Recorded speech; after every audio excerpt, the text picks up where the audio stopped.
I don't know if you can hear that. That's how nice of a crust we have on that. Nice crust. Let's see how we did cooking on the inside.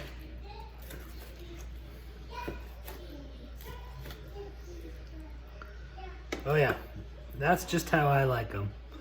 It's perfectly medium, which is where I cook ribeyes too. If you like it medium rare, cook it a little less. Pull it about 5 degrees cooler than I did. But let's give it a try. Oh yeah. That's really nice salt and just a hint of smoke. I'd say those were only in the smoker for maybe 10 minutes max, like before they came up to the temp I like. So the smoke is nice and subtle. In fact, most people probably wouldn't say if they ate them, wow, this obviously was in a smoker. They'd probably just say like, oh wow, what is that? It's just this hint of smoke. It's really delicious. All right, so I'm gonna be utilizing my grill and my smoker, the Traeger, today to accomplish cooking 6 thick ribeyes for a couple of days worth of food on the carnivore diet. First off, I've got my grill heated up to about 500 degrees. I've got my smoker heated up. You don't know if you can read that clearly, but it's about 300 degrees. And yeah, the idea is I'm gonna throw the steaks on here, nice hot grill, get the grill marks on them, get the outside of it nicely charred, nicely seared the way I like them. And then because these are nice and thick, by the time they get charred up on the outside, the inside still will be raw and will need to cook through. And instead of throwing it in an oven, which is also a solution for this many steaks, I'm gonna throw them in my smoker and get some smoke flavor on them as well.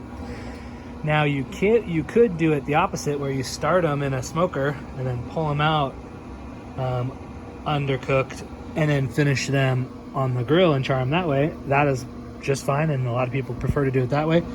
I like to do it this way and start on the grill because for me the most important part is the char on the outside. All right, and now since I'm not finishing them on the grill, I don't have to worry about having a cool side of the grill, so I have all of mine on high. Nice hot grill. And then I like to put them all on facing the same direction so that I know when I turn them or flip them which way I need to turn them to get the crosshatch grill marks. So I'm gonna have them all going this way.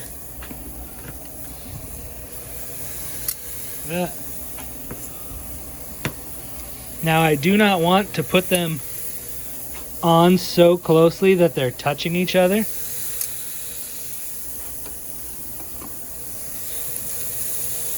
You'll get a much better sear if you don't overcrowd your grill. So they can be close, like this. These two are almost touching, but I try to leave a little bit of room in between them, just so that they have room to keep the grill grates real hot, and they'll sear a lot better if they're not crowded onto the grill. Now the one thing you want to watch if you're cooking ribeyes like this that are kind of fatty is they will drip fat down into the flames, and the little grease fires will start in the bottom of the grill. If that's the case, you'll just want to move them a little bit if it gets really high flames, because you don't want it sitting in a fire, because you'll get this like soot on the outside of them on the sides. It's like a gray film, and that's not tasty, so we want to avoid that.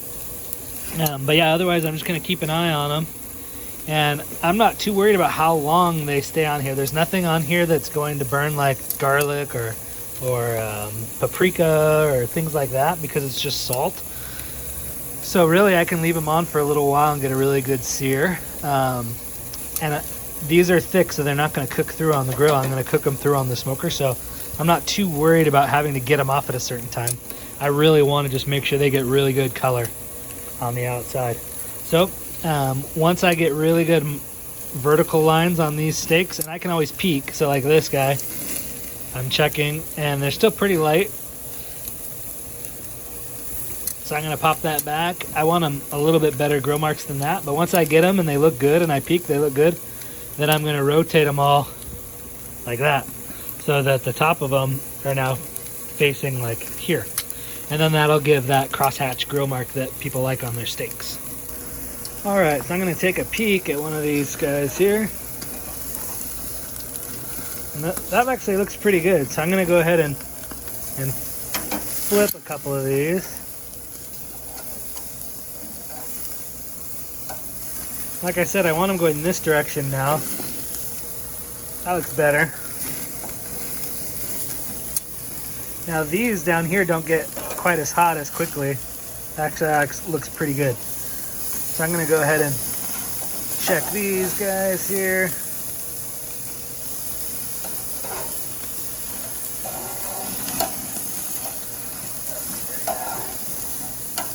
So now I got them all going this way. Now this guy, look, see the flames are getting a little bit hot. So I'm just gonna move that over a little bit. I just don't want it to get the soot along the outside. I want to see if you can see it.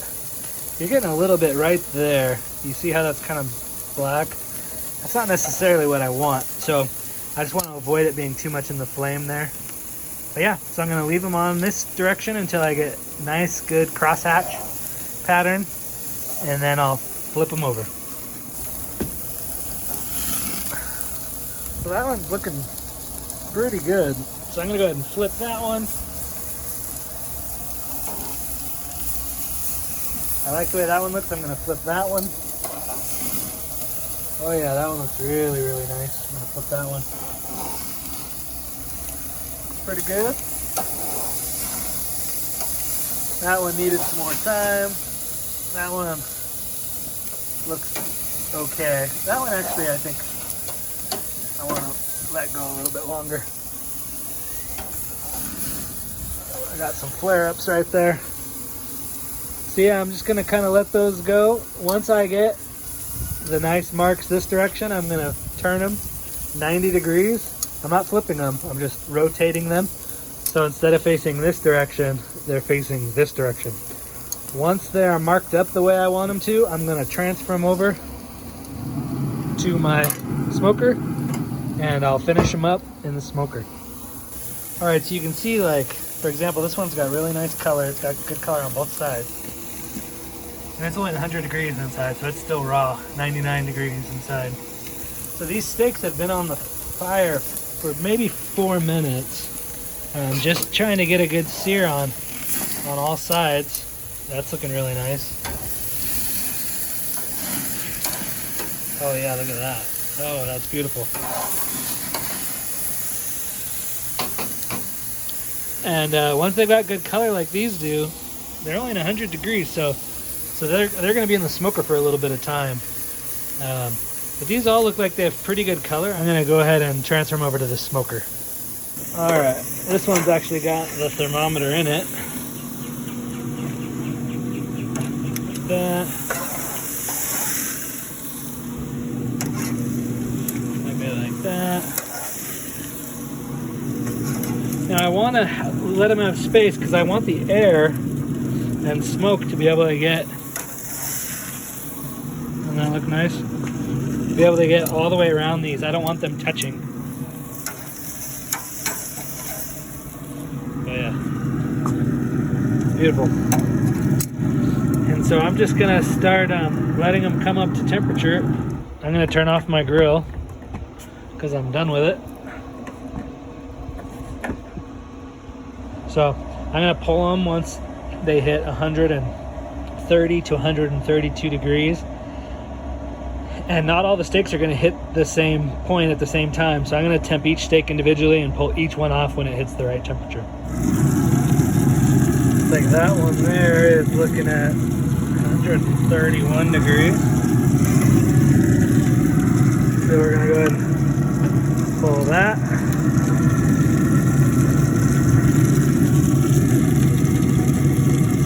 132. Pull that.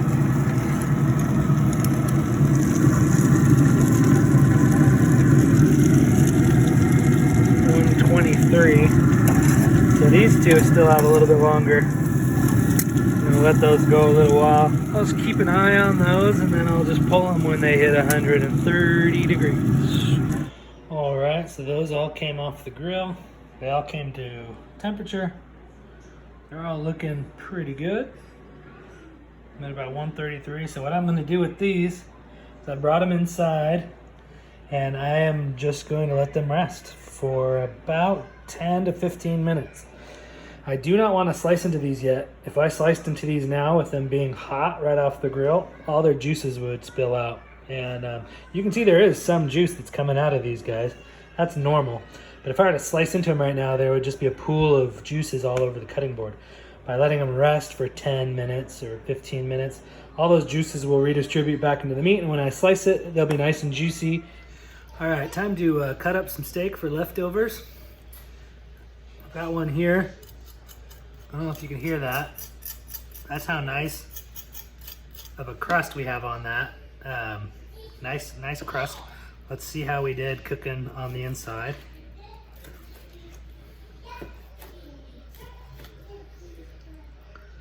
Oh yeah, that's just how I like them.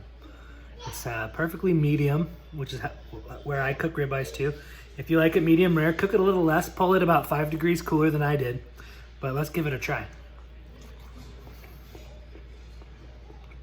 Oh yeah. That's really nice salt and just a hint of smoke.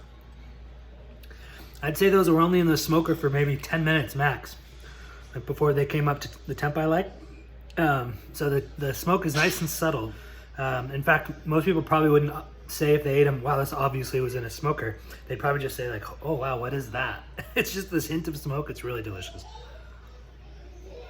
Oh, beautiful. I'm gonna go ahead and cut the rest of this up, and I'll have leftovers for the week.